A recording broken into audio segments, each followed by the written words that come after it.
បន្ទាប់ពីអ្នកទាំងអស់គ្នាដឹងពីចំណុចបន្ថែមមួយចំនួនហើយពេលនេះយើងនឹងរៀននឹងសិក្សាអំពីរូបមន្តមួយទៀតគឺរូបមន្តរែងរូបមន្តរែងគឺប្រើដើម្បីរកចំណាត់ថ្នាក់អញ្ចឹងជាទូទៅទម្រង់របស់វាគឺស្មើរែងបើកវងកញ្ចក់ number ក្បៀស ref number គឺជាលេខដែលយើងចង់រកចំណាត់ថ្នាក់ ref នេះគឺជាបណ្ដុំលេខទាំងអស់អញ្ចឹងពេលដែលយើងវាយរូបមន្តបែបនេះគឺវានឹងយកលេខនេះទៅប្រៀបធៀបជាមួយនឹងលេខទាំងអស់តើវាស្ថិតនៅក្នុងចំណាត់ថ្នាក់ណាជារូបមន្តរែងហើយពេលនេះយើងចាប់ផ្ដើមអនុវត្តនៅលំហាត់យើងអញ្ចឹងក្នុងនេះគេទាមទារឲ្យអ្នកទាំងអស់គ្នាបើកឯកសារ student test info.hlsx នេះហើយចូលលើកាឡាបញ្ជី student test score បន្ទាប់មកទី1អ្នកទាំងអស់សិភៅបញ្ជីមួយទៀតគឺ student test score អញ្ចឹងពេលនេះគេចង់ឲ្យអ្នកទាំងអស់គ្នាគណនាពិន្ទុសរុបអញ្ចឹងដើម្បីគណនាផលនេះតើអ្នកទាំងអស់គ្នាគិតថាធ្វើបែបណាអញ្ចឹងពេលដែលក្នុងការបង្ហាញលទ្ធផលអីមួយដោយមានលក្ខខណ្ឌណាមួយអញ្ចឹងគេត្រូវប្រើរូបមន្ត if អញ្ចឹងត្រង់នេះត្រូវវាស្មើ if បើកវងកញ្ចក់អញ្ចឹងលក្ខខណ្ឌដែលគេចង់បាននេះគឺមធ្យមភាគបើសិនជាមធ្យមភាគចាប់ពី25ឡើងវានឹងចេញពាក្យ pass បើសិនជាមធ្យមភាគចាប់ពីតិចជាង25វានឹងចេញពាក្យ for អញ្ចឹងត្រង់នេះអ្នកទាំងអស់គ្នាត្រូវប្រើរូបមន្តលក្ខខណ្ឌគឺ if បើកវងកញ្ចក់អញ្ចឹងយើងយកមធ្យមភាគទៅធ្វើជាលក្ខខណ្ឌត្រូវស្លេចលើមធ្យមភាគអញ្ចឹងធំជាងឬស្មើ25អញ្ចឹងមានន័យថាចាប់ពី25ឡើងបៀសមកឲ្យចេញអីគេអញ្ចឹងគឺចេញពាក្យ pass pass គឺជាអក្សរអញ្ចឹងយើងត្រូវវានៅក្នុងសញ្ញាបន្តពីយើងវាលក្ខខណ្ឌហើយបើសិនជាករណីលក្ខខណ្ឌនឹងពិតឧទាហរណ៍លក្ខខណ្ឌនេះគឺបើសិនជាវាធំចាប់ពី25ឡើងគឺវាត្រូវចេញពាក្យ pass អញ្ចឹងពាក្យ pass គឺជាអក្សរត្រូវវានៅក្នុងសញ្ញាបន្តពីបន្តមកក្បៀសមកអញ្ចឹងត្រង់កន្លែងបើសិនជាវាមិនពិតទេត្រូវចេញពាក្យ for ធ្លាក់ enter បាទពេលនេះ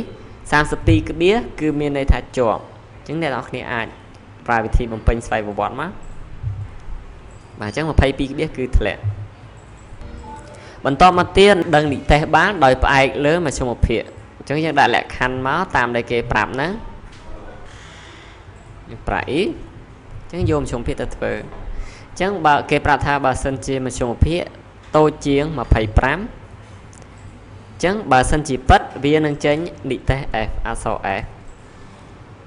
បាទបើមិនពិតទេវានឹងចេញអីអញ្ចឹងបើសិនជាវាមិនតូចជាង25ទេមានន័យថាវាធំជាង25ប៉ុន្តែនៅពេលដែលមធ្យមភាគ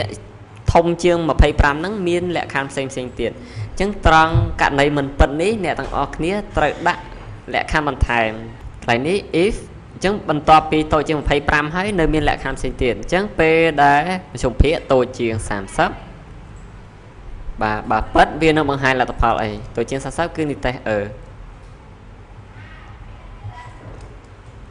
បើមិនពិតទេអញ្ចឹងមានន័យថាវាធំជាង30ប៉ុន្តែពេលដែលវាធំជាង30វានៅមាននិទេសច្រើនទៀតអញ្ចឹងយើងត្រូវដាក់លក្ខខណ្ឌបន្តn 4មានន័យធំជាង45អញ្ចឹងពេលនេះអស់ហើយធំយើងអស់លក្ខខណ្ឌដល់ចុងក្រោយហើយអញ្ចឹងសល់និទេសចុងក្រោយគឺនិទេស A យើងអាចដាក់បណ្ដោយអញ្ចឹងចំនួនវងកញ្ចក់ដែលយើងបើកប៉ុន្មានយើងបិទប៉ុណ្ណឹងដូចគ្នា enter បន្ទាប់ពីអ្នកទាំងអស់គ្នារកនិទេសឃើញហើយពេលនេះអ្នកទាំងអស់គ្នាត្រូវរកចំណាត់ថ្នាក់របស់សិស្សវិញអញ្ចឹងរូបមន្តនេះយើងបានរៀនពីមុនមកហើយតោះយើងអនុវត្តរូបមន្តសម្រាប់រកចំណាត់ថ្នាក់គឺរូបមន្តរែងអញ្ចឹងយើងអាចដឹងចំណាត់ថ្នាក់របស់សិស្សបានលុះត្រាតែយើងយកមធ្យមភាគទៅប្រៀបធៀបអញ្ចឹងពេលនេះយើងយកមធ្យមពេលដែលយើងវាយរូបមន្តរែងហើយវានឹងមានបាទ3ប្រឡោះឲ្យយើងប៉ុន្តែយើងប្រើតែ2ទេអញ្ចឹងទី1គឺយើងត្រូវយកលេខដែលយើងចង់ទៅរកចំណាត់ថ្នាក់គឺចំណាត់គឺ average នេះតោះមកយើងវាយក្បៀស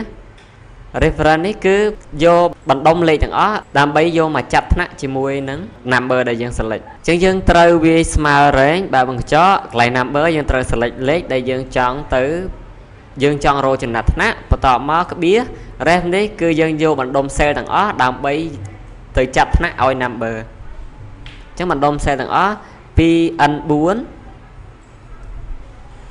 rồi hột đó tần này á đal pi rồi đầm buồn chẳng đan n pi rồi đập đầm buồn